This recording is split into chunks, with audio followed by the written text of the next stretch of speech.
अस्सलाम वालेकुम।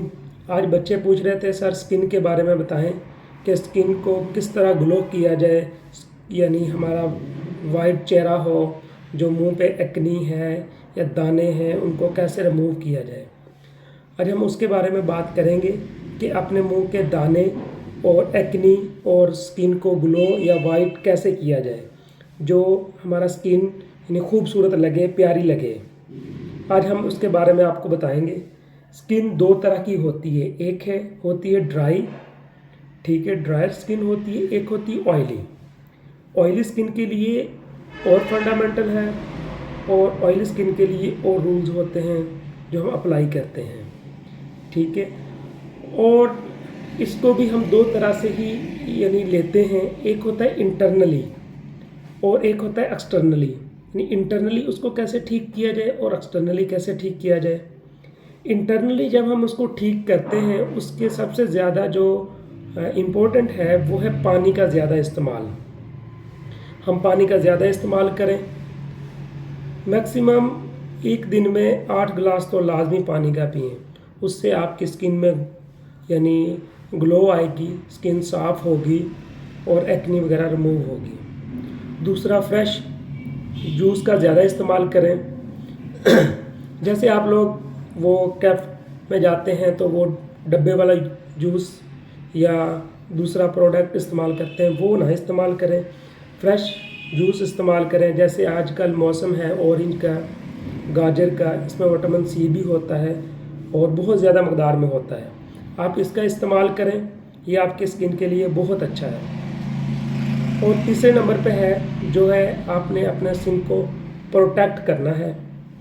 एक तो सन रेज से प्रोटेक्ट करें, क्योंकि हमारे इलाके में गर्मी बहुत ज़्यादा है और हम क्या करते हैं कि हम यानी सूरज की शुआओं से अपनी स्किन को नहीं बचाते, जिससे बहुत सारा साइड इफ़ेक्ट होता है। दूसरा, ठंडे पानी का इस्तेमाल ना करें, यानी फेस वॉश ना करें ठंडे पानी से।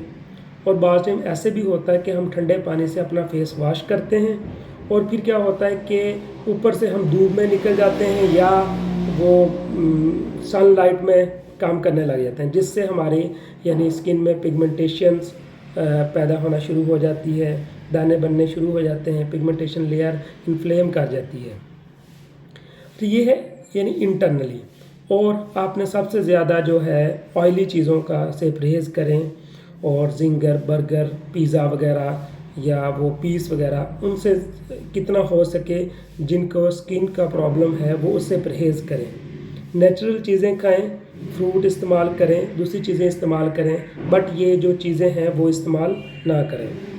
अच्छा, दूसरी अब बात आ गई कि हम एक्सटर्नली क्या इस्तेमाल करें और एक्सटर्नली स्किन को कैसे ग्लो किया जाए और इसको कैसे यानी साफ़ किया जाए। आजकल बाज़ार में बहुत ज़्यादा क्रीमें आई हुई हैं, लोग वो क्रीमें इस्तेमाल करते हैं जिससे साइड इफ़ेक्ट ज़्यादा होता है। स्किन साइड इफ़ेक्ट होता है, आपका फेस साफ़ हो जाएगा बट दूसरी बॉडी जो है वो क्लीन एंड नीट नहीं होगी। इसके लिए आपको क्या करना है, सबसे पहले एक तो आपने जो रात को सोने से पहले अपना अच्छे से फेस वॉश करें, मेकअप जितना भी है उसको उतार दें। मेकअप बिल्कुल आपका फेस नीट एंड क्लीन हो, सोने से पहले आपका फेस बिल्कुल साफ़ हो, जितना भी मेकअप है या दूसरा है वो आप यानी उतार दें, उसको साफ़ कर दें बिल्कुल। अच्छा, उससे आप यानी बाज़ार में सॉफ्ट सोप आए हुए हैं वो इस्तेमाल करें। ये ना हो कि उसमें डिटर्जेंट ज़्यादा हो, ज़्यादा मकदार में हो जो आपकी स्किन को नुकसान दें। सॉफ्ट सोप इस्तेमाल करें, नीट एंड क्लीन कर लें सोने से पहले अच्छे से। अच्छा, दूसरा ये कि अगर उसके बाद फिर आप वो रोज़ जो है अर्के गुलाब उसका इस्तेमाल कर लें, उससे अच्छे से फेस को शावर कर लें, ठीक है, और लगा लें या वैसे उसको लगा लें। ये बहुत ओल्ड यानी एक तरीका चलता आ रहा है, यानी अर्के गुलाब वाला। ये बहुत पुराना लोग अर्के गुलाब इस्तेमाल करते थे, उसमें लीमू का एक इस्तेमाल कर लेते थे और जिससे स्किन बहुत ज़्यादा साफ़ होती थी। दूसरा ये कि आपने मिट्टी से बचना है, जितनी जो है डस्ट, इससे अपने आप को बचाएं। अगर डस्ट पड़ गई है तो उसको जाके फेस वॉश करें उसको अच्छे से। और उसके बाद जो